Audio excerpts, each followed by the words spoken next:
नमस्कार, हिमाचल दस्तक में एक बार फिर आपका स्वागत है। मैं हूं आपके साथ मस्तराम डलैल। पेश करते हैं हिमाचल प्रदेश की प्रमुख खबरें। पंचायत चुनावों के बीच सुक्खू सरकार अगले सप्ताह प्रदेश मंत्रिमंडल की बैठक का आयोजन करेगी।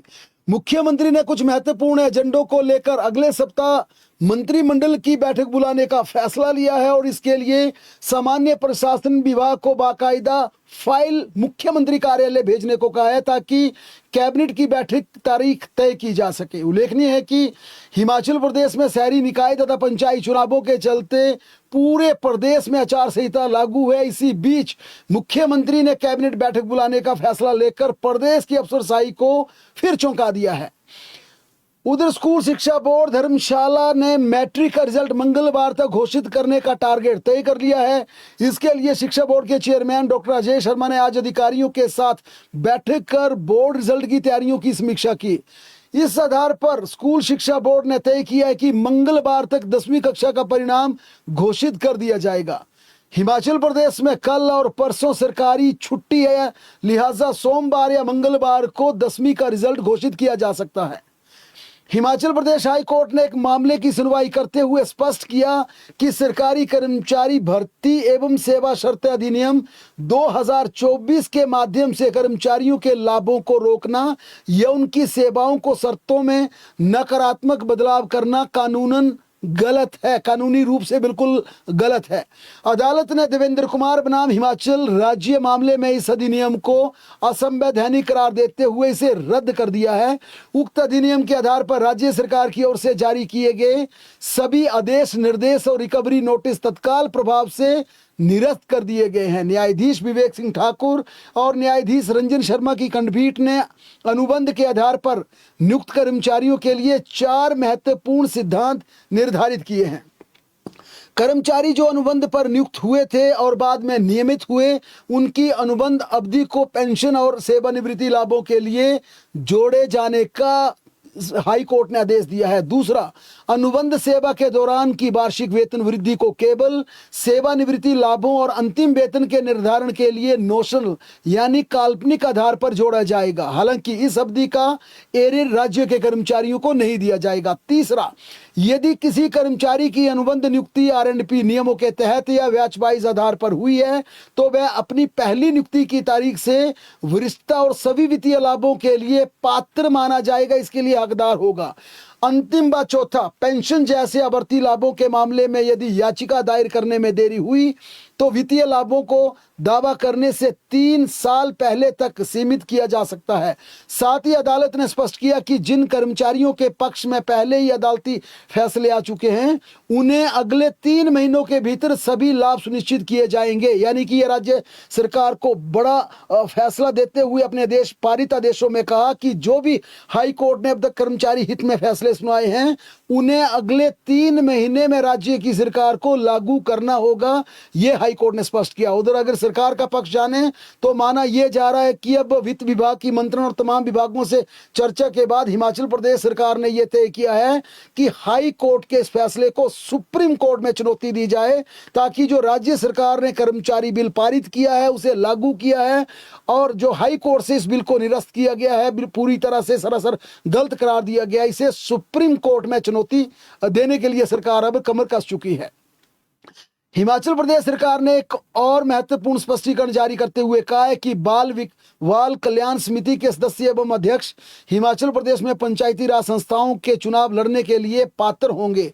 वह लाभ के पद की श्रेणी में नहीं आते, लिहाजा पंचायती राज विभाग के अतिरिक्त निदेशक द्वारा जारी पत्र दिनांक 7 मई 2026 में स्पष्ट किया गया है कि विधि विभाग की सिफारिश के बाद हमने ये निर्णय लिया है कि हिमाचल प्रदेश में अब इस कैटेगरी के चुनाव लड़ सकते हैं। इसके लिए CWC के अध्यक्ष एवं सदस्य बिना किसी अड़चन के पंचायत चुनावों के लिए नामांकन कर सकते हैं।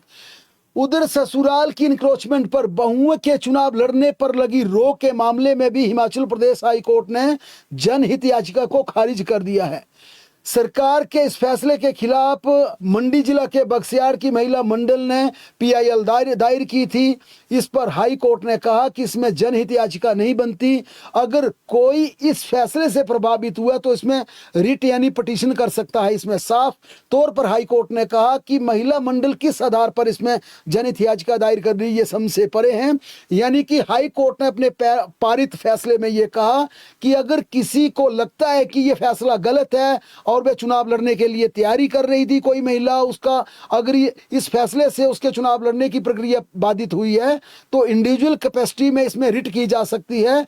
लेकिन जो महिला मंडल इसे पीआईएल के रूप में आई है वो पीआईएल दायर नहीं हो सकती। अब इस पूरे मामले को लेकर यह भी कहा जा रहा है कि हाई कोर्ट में कुछ ऐसी बहुएं पहुंची है जिन्हें इस चुनावी प्रक्रिया से बाहर होना पड़ा और वे लीगल कानूनी रूप से राय ले रही है। क्या इसमें अगर रिट होती है तो उसके परिणाम क्या आएंगे?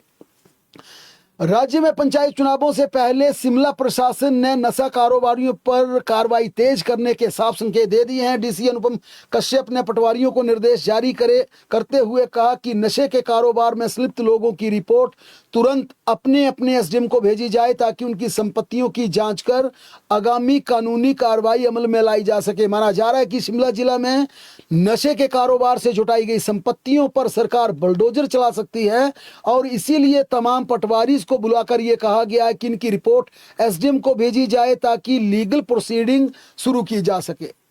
नगर निकाय और पंचायती राज चुनावों के चलते तकनीकी शिक्षा बोर्ड ने प्रथम वर्ष पैट और द्वितीय वर्ष लीड प्रवेश परीक्षाओं की तिथियों में बदलाव करने का फैसला लिया है। पहले ये परीक्षाएं 17 और 24 मई को प्रस्तावित थी, लेकिन अब इन्हें जून महीने में करवाने का फैसला लिया गया है। प्रदेश में स्थानीय निकाय चुनाव के दौरान इस बार पहली बार मतगणना प्रक्रिया पूरी तरह से तीसरी आंख की निगरानी में होगी और इसके लिए सीसीटीवी कैमरे लगाने के आदेश जारी किए गए हैं। राज्य निर्वाचन आयोग ने फैसला लिया है कि पंचायती राज संस्थाओं और शहरी निकायों की मतगणना की वीडियो रिकॉर्डिंग करवाई जाएगी और कई जगह कैमरे भी लगवाए जाएंगे। इसके लिए प्रदेश भर में करीब 3,890 मतगणना केंद्रों पर वीडियो रिकॉर्डिंग व्यवस्था की जा रही है और इसके लिए चुनाव आयोग ने साफ निर्देश जारी कर दिए कि वीडियो रिकॉर्डिंग की निगरानी में ही काउंटिंग प्रक्रिया शुरू होगी ताकि बाद में कोई शिकायत करता तो पूरी तरह से पारदर्शिता अपनाई जा सके। हिमाचल प्रदेश सचिवालय में एंट्री के लिए अब डिजिटल गेट पास प्रणाली शुरू कर दी गई है। इस ऑनलाइन प्रणाली के माध्यम से ये डाउनलोड करने योग्य डिजिटल गेट पास स्वतः तैयार किया जाएगा, जिसमें मैनुअली कागजी प्रक्रिया की आवश्यकता समाप्त हो जाएगी। घर बैठे लोग अब ऑनलाइन माध्यम से डिजिटल गेट पास प्राप्त कर सकते हैं। खासकर अगर आपको मुख्यमंत्री या मंत्रियों से मिलने के लिए जाना है तो इससे डाउनलोड कर आपको ओटीपी आएगा। ओटीपी के बाद आपको गेट पास इशू कर दिया जाएगा और इस गेट पास को दिखाकर अब हिमाचल प्रदेश सचिवालय में प्रवेश कर सकते हैं। यानी अब आपको सचिवालय के बाहर बने द्वार में आपको पास बनाने के लिए लंबी लंबी लाइनों में नहीं लगना पड़ेगा। हालांकि बिना पूर्व अनुमति के आने वाले लोगों के लिए स्वागत कक्ष, यानी पहले की तरह जो सीधे वहां पर स्वागत कक्ष था, वहां पर भी गेट पास जारी किए जाएंगे। इस व्यवस्था को बंद नहीं किया जाएगा। हिमाचल प्रदेश के स्कूलों में अब शिक्षकों को 2 से ज्यादा गैर शिक्षण कार्य दिवस नहीं दिए जाएंगे। जिन स्कूलों में स्टाफ की कमी है वहां प्रधानाचार्य या मुख्य अध्यापक आवश्यकता अनुसार कार्य विभाजन करेंगे। विभाग द्वारा गैर शैक्षणिक कार्यों का चार्ट बनाया जाएगा जिसमें विभिन्न प्रकार की जिम्मेदारियों को स्कूल स्तर और उपलब्ध स्टाफ के अनुसार बांटने की व्यवस्था तय की जाएगी। सीबीएसई स्कूलों में प्रिंसिपल्स की तैनाती को लेकर अब इसकी फाइल मंजूरी के लिए चुनाव आयोग को भेज दी गई है। शिक्षा विभाग ने हिमाचल प्रदेश के प्रिंसिपल्स की काउंसलिंग के बाद चयनित हुए 138 प्रिंसिपल्स के स्टेशन अलॉट कर दिए हैं और इसकी तैनाती के लिए फाइल मंजूरी के लिए चुनाव आयोग को भेज दी है।